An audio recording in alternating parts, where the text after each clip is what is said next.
Now we're gonna talk about Shoujo, the genre of my dreams. I'm silly like that. My bad, guys. Anyway, you might be asking yourself, what is Shoujo? So, Shoujo is basically a manga genre that caters to young female readers. They have flowery aesthetics. It's very pretty, like stuff like Cardcaptor Sakura. They have Sailor Moon. They have a lot of pretty aesthetics. So if you're an aesthetics person and you like aesthetically pleasing things, you would really like the art of Shoujo manga. And Shoujo manga covers different topics. They cover slice of life. They focus on romance, of course, and they also focus on. And some of the most popular manga or anime in the Shoujo genre is, of course, Sailor Moon. Another popular one is Tokyo Mew Mew. Then we have Cardcaptor Sakura, and we have Kimi no Todoke, From Me to You, is another popular shoujo. Also, another popular one is Ouran High School Host Club, which I love. If you want to hear about my and my friends' shoujo, manga, and anime recommendations, then please check out our video, Anime Fangirl Podcast, Episode 1, Part 1. So, also, shoujo is one of the ways to say girl in Japanese. You know how when you're younger and you hear Japanese words or you hear words from another language and like on TV or whatever? Because I always watched foreign television. I watched it for a long time because it was just more interesting than American television to me. It still is. I still watch a lot of foreign television, to be honest. But back to what I was saying. When I was younger, I didn't know shoujo meant girl. I just knew it was like the title of something. And, I didn't know tuxedo kamen meant mask. I was like, what? Really? When I got older. So that's always exciting to find out, right? Anyway, if you've been watching my videos lately, you would find out that my favorite anime is, well, it's not my favorite anime, but my first anime is Sailor Moon. And I watched it as a young girl in the 90s. And Sailor Moon has a manga, the classic Sailor Moon anime, the reboot Sailor Moon Crystal, and then it also has a live action. Now, if you're thinking, wait, Carmen. Did I hear you correctly? Did you say that Sailor Moon has a live action drama? Then I would say to you, my dear Kaleides, yes. Yes, it does. And it's called Pretty Guardian Sailor Moon. It has 49 episodes and it's on YouTube, but you have to pay for it. It's not expensive, but it's always important to support your favorite artist.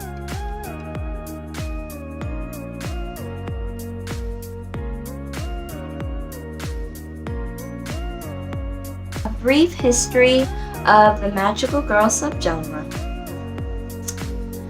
So, what was your favorite or first magical girl? Please let me know in the comments below. I would love to hear about your first magical girl or magical girl show. There's a lot of them. So, let's move on.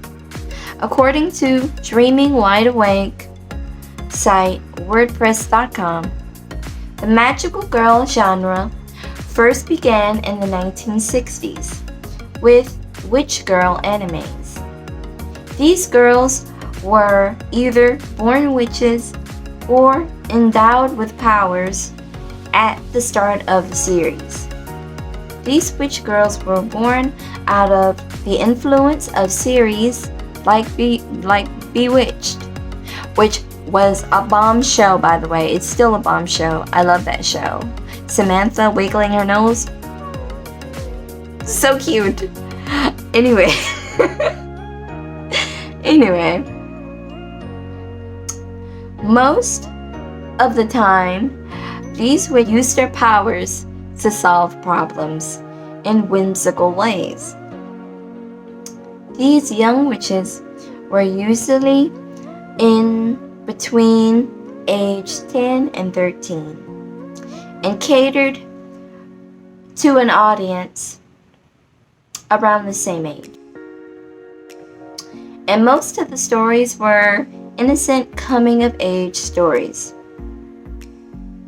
Now, this subgenre continued to build throughout the 70s, throughout the 80s, and it really helped create and lay the foundation for the 90s magical girl. Boom!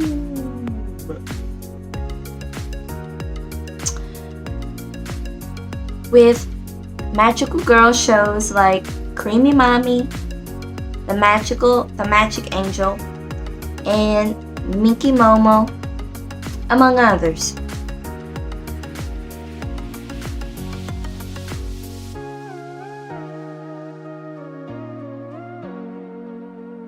You might ask, when did the 90s magical girl boom happen? What caused it? Well, again, according to Dreaming Wide Awake site.wordpress.com. While the magical girl had been popular in Japan and in other Asian countries from the 60s onward, they truly became a phenomenon in the 90s, the time I was a child.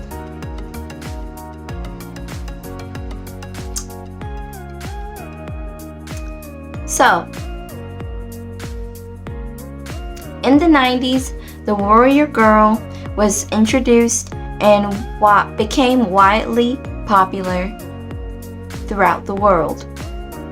This warrior girl became the default state of the magical girl as themes became darker and series became longer with more defining and complex plots.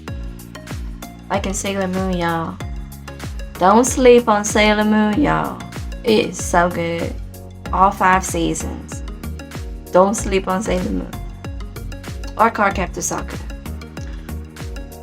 In the 90s, several lesbian magical girls made an appearance, while ample cover-ups had been made by both Eastern and Western worlds. However, the significant inclusion of these characters cannot be ignored. So, like, tiny story time. Back in the 90s, especially like it was the American dub of Sailor Moon, and there was Uranus and there was Neptune. And, they told you they're cousins. So, you're watching it and you're a kid, but you're a smart kid, because kids are smart. You're like, those cousins are awfully close to each other. And they're very affectionate. What's going on here? But, you don't really think about it that much as a child, especially not me. I didn't. So later when I got older and I had a friend that told me, she came up to me, I don't know, I guess I was talking about Sailor Moon or something to somebody, and she came up to me and she said, they're not cousins, right? And I was like, what? And she's like, they're not cousins. They love each other. And I was like, mind blown. Like, honestly, because I was pretty young and it was the 90s, but you know, that was something to see in the 90s because, you know, it was a different time from now. You can find later instances like these again in Sailor Moon, Revolutionary Girl, Utena, and even in Cardcaptor Sakura, while the latter is a male in a relationship with his classmate. So it's Toya and Yukito, if you didn't know. Personally, I was introduced to the subgenre of magical girl through Sailor Moon. Then I went on to Cardcaptors, then Full Moon o Saga Shite.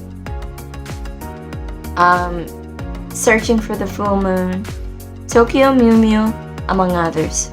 Some of my favorite elements of this subgenre are the transformation sequences, Shin, calling out your attacks, like Uranus World Shaking. I know it's not Uranus World Shaking. I know it's just World Shaking, but when I was little, I used to call it Uranus World Shaking. And the coming of age stories found in, again, Sailor Moon, Cardcaptor Sakura, and Tokyo Mew Mew, just to name a few. I'm focusing on these titles because these are some of the titles that I've watched and I'm most familiar with. However, these elements I'll be discussing next show up in one show or another, as well as others at some point of the show.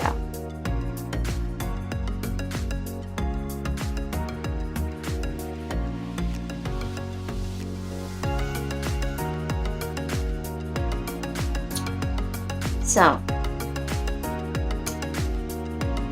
first we're going to talk about the transformation sequences, because I really like the transformation sequences. The Japanese word henshin, like I said earlier, actually means transformation in English. Which I always thought was fun, again, to learn that the word that you've been saying for years actually has, you know, a translation, and you figure it out that you're like, that was Japanese. Like, I was speaking Japanese at that point. So for me as a young person, that was really exciting because I've been studying Japanese for 16, 17 years now. I don't have a lot of speaking practice, unfortunately, because I just can't find a lot of Japanese speakers where I live. But I want to be able to go to Japan and speak as much Japanese as possible, like I did in Korea. Anyway, to go back to what we were talking about, in magical girl shows like Sailor Moon or Tokyo Mew Mew, the transformation sequence always seemed a bit too long for me. Don't get me wrong. I, again, love the transformation sequences. It's always so fun to see the girls get dressed up in their pretty clothes. However, one thing always kind of bothered me, and it always left me with a question. And that is, how come the bad guy didn't attack while the magical girl was transforming? Of course, I didn't want the bad guy to do that. That wouldn't have been cool. Did you ever wondered why the bad guys never attacked while the magical girl was transforming? Please let me know in the comments below. It'd be fun to hear your stories.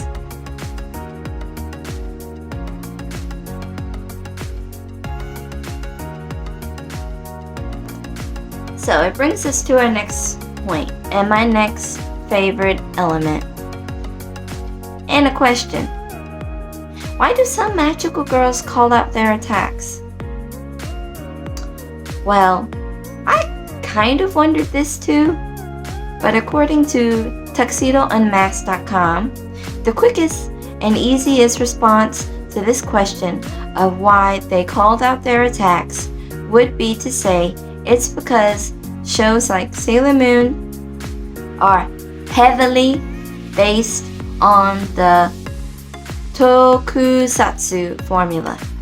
And tokusatsu is basically those live action Japanese shows like Kamen Rider or Ultraman or Super Sentai, something like that. And Super Sentai is the original Japanese version of Power Rangers. So these shows are pretty much well known for their absurd attack names and action poses. That's probably one reason why kids love screaming those attacks on the playground.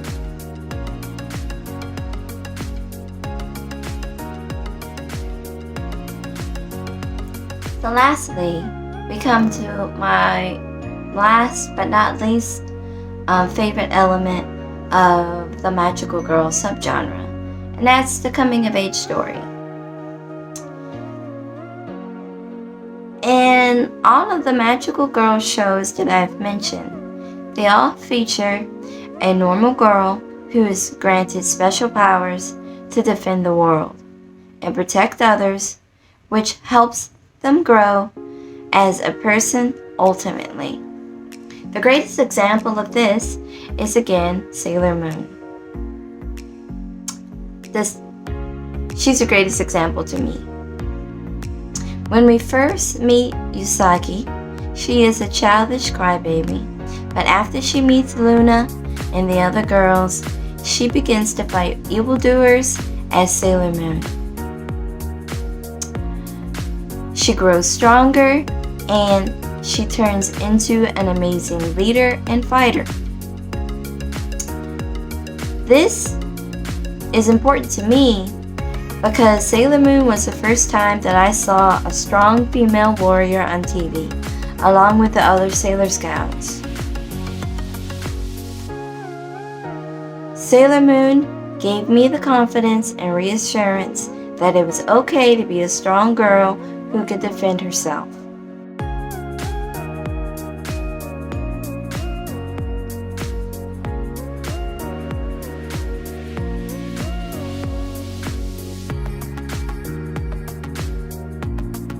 So that was my history of the magical girl subgenre and the reasons why I liked it. Again, let me know what you like about the magical girl subgenre. I would really appreciate it, and I would love to hear your stories. So leave me some comments down below talking about your favorites.